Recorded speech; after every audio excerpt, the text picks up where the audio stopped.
Yan, idol. Yan, magandang umaga. Ito, nagluluto tayo ng ulam. Nagluluto tayo ngayon ng ito, nakikita nyo yung isang araw na pinili ko. Yung puwet ng manok, tsaka yung balat ng manok. Yan, nagluluto ko. Ito, ginawa ko sa parang chicharon.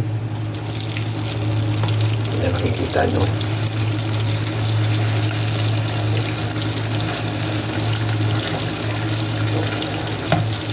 Tapos yung mga naman, yung mga iba naman, ginawa ko naman, sinabawan ko naman yung iba, yung mga backbone.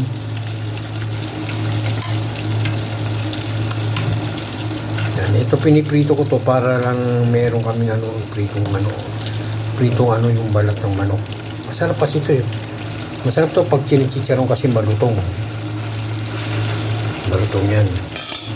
Tapos kasi nagsabaw ako ng tinola ako ng manok. Yan.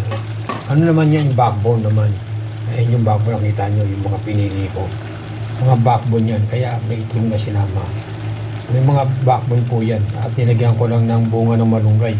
Kasi wala akong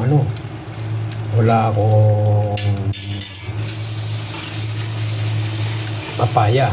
Kaya daon malunggay at bunga ng malunggay nila nilagay ko. Para lang may sabaw kami. Isipin ninyo inaayawan sa kusina namin yung ganyang backbone tsaka yung mga ganyang puwet. Hindi kinakain kasi na amo namin ganyan. Ayaw kasi na amo namin yung manok na may mga buto. Gusto niya yung laman lang ang kinakain lahat niya ng buto. Kaya tinatanggal nila yan. Siyempre, nakita ko to sa kusina. Sinabi ko sa sa kusinero doon sa amin, mga Egyptian, na akin na lang yan.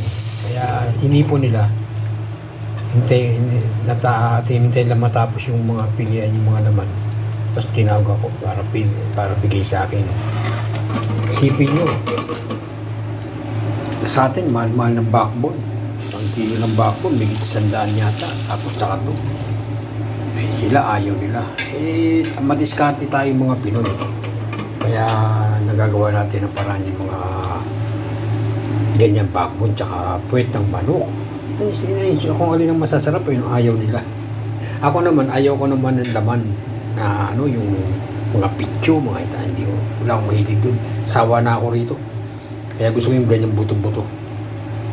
May laman siya pero hindi naman ganong na. Mas malasa kasi pag yung sinabaw ng buto ng mga backbone.